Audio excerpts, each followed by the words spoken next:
बहुत से लोगों के लिए डॉन ड्रेपर कॉन्फिडेंस की एक परफेक्ट एग्जाम्पल है। You're happy with your agency. You're not happy with anything. You don't want most of it. You want all of it.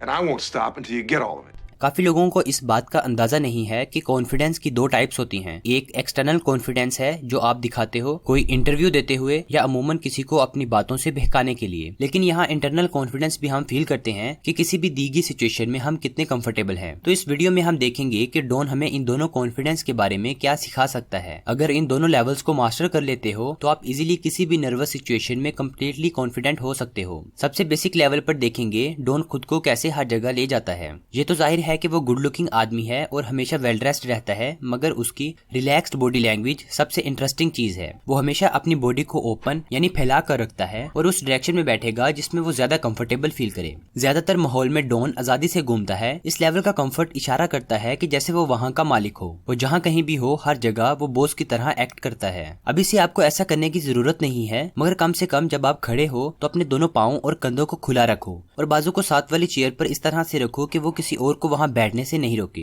ऐसा करने से कॉन्फिडेंस काफी बढ़ जाता है। इसी के साथ आप देखोगे डॉन सबकॉन्शियसली सिग्नल देता है कि दूसरों को उसका ध्यान अपनी तरफ करने के लिए थोड़ी मेहनत करनी पड़ेगी। वो अपनी कुर्सी पर पीछे को झुक कर बैठता है, यहाँ तक कि जब वो किसी ऐसी जगह पर या किसी क्लाइंट के सामने हो वहाँ आप सोचोगे कि वो यहाँ जीतना चाहेगा। इस सिनेरियो में उनको उसे जीतने के लिए काफी ज्यादा मेहनत करनी पड़ेगी।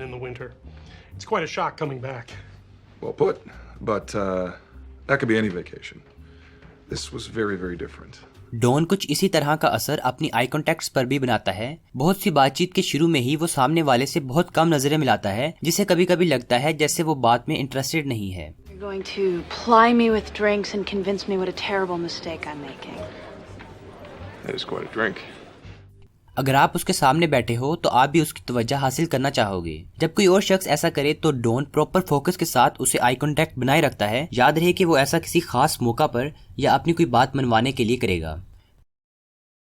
What you call love was invented by guys like me to sell nylon. या अपनी प्रेजेंटेशन को और स्ट्रॉन्ग करने के लिए, जैसे उसने लिपस्टिक वाली कैंपेन में किया। She wants to tell the world he's mine. He belongs to me, not you. She marks her man with her lips. या किसी को बहकाना, जैसे वो शो में हर वक्त करता है। My name is Tom.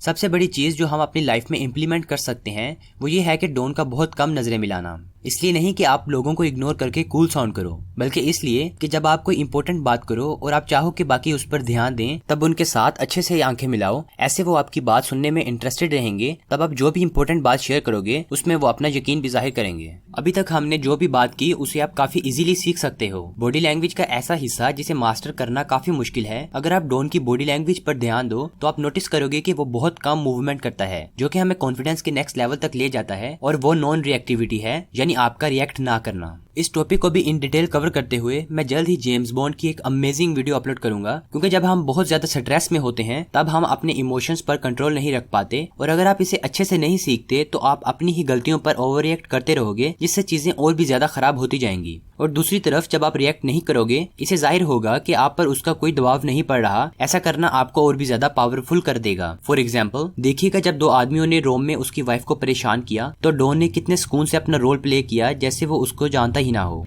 May I join you? Yankee, hey, go home. Tu è brutto. Are they making fun of me? A little bit.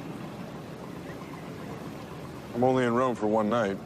आपने देखा कि सिंपली उनकी बातों पर रिएक्ट ना करने से डॉन ने कितनी ताकत और सुकून का इजहार किया। बिल्कुल इसी तरह से बहुत कम रिएक्टिव होना भी काफी इंपॉर्टेंट है अगर आप बुरे वक्त में लीड कर रहे हो। और हाँ, अपनी फीलिंग्स को महसूस करना भी जरूरी है। फिर भी अगर आप किसी गमगीन मसले में उनकी जांच नहीं करते तो वो आपको उस मसले से निकाल सकती हैं। जब कोई सिचुएशन खराब हो रही हो तो उस पर रिएक्ट करने से बेहतर ये है कि आप खामोश रहें। इससे कुछ अच्छा सोचने का कीमती वक्त मिल जाएगा, जो कि खुद को कंफ्यूज और नर्वस दिखाने से बेहतर है। डॉन पर जब भी कोई दबाव पड़ता है तो उसे वो बहुत अच्छे से हैंडल कर लेता है। इसलिए नहीं कि वो बहुत ज्यादा होशियार है और ये सिर्फ आपका इल्यूजन ही है, बल्कि इसलिए क्योंकि वो ऐसी सिचुएशन में सुकून से सोचता है और सबसे बेहतर मुमकिन तरीके में रिएक्ट करता है। देखिएगा उसने कैसे रिस्पॉन्ड किया जब क्लाइंट को उसकी सेल्स पिच पसंद नहीं आई। मैं इस क्लिप की स्पीड जरा तेज कर दूंगा क्योंकि उसने खुद को सोचने के लिए 20 सेकंड का वक्त दिया।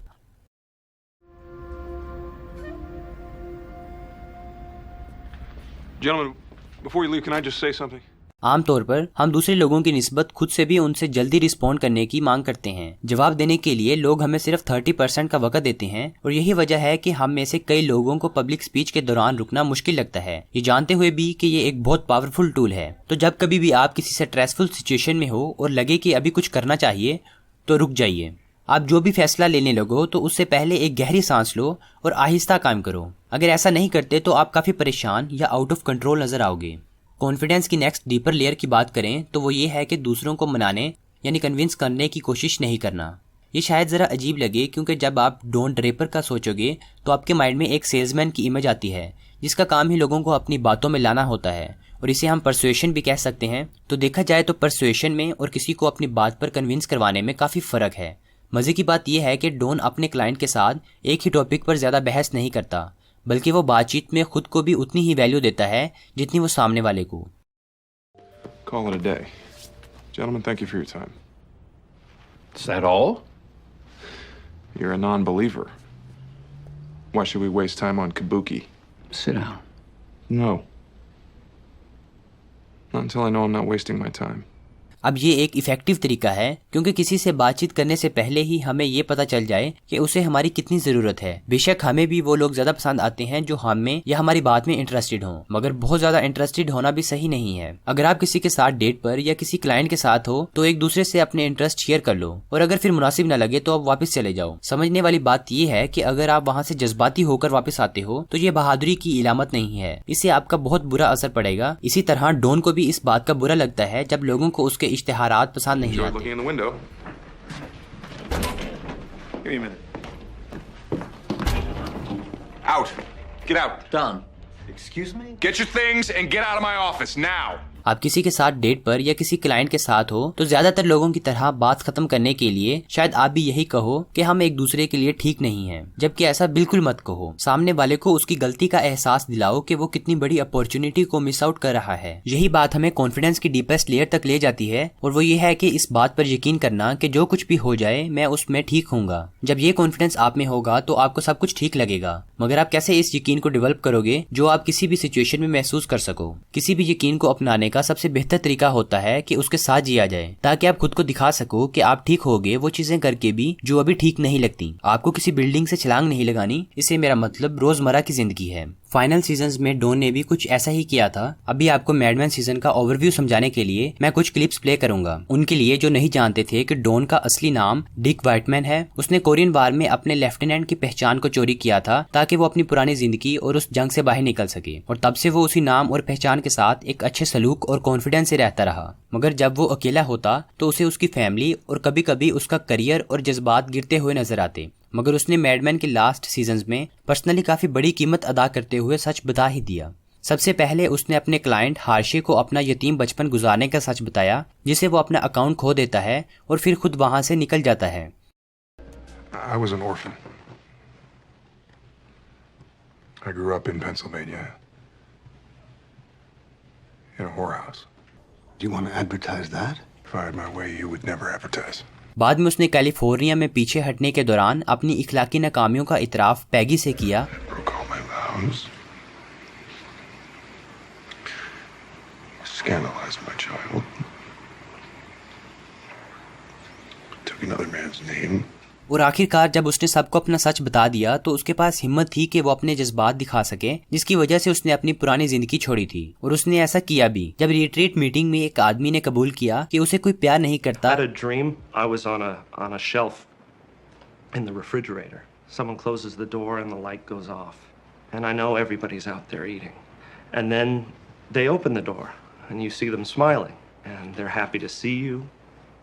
But maybe they don't look right at you, and maybe they don't pick you. Then the door closes again, the light goes off.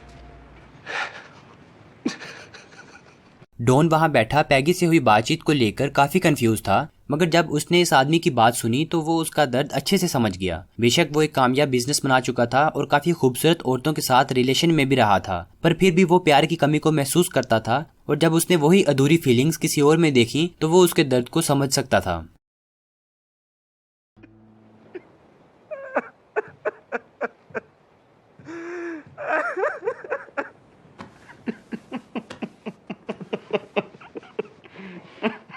ये कॉन्फिडेंस की सबसे डीपेस्ट लेयर है।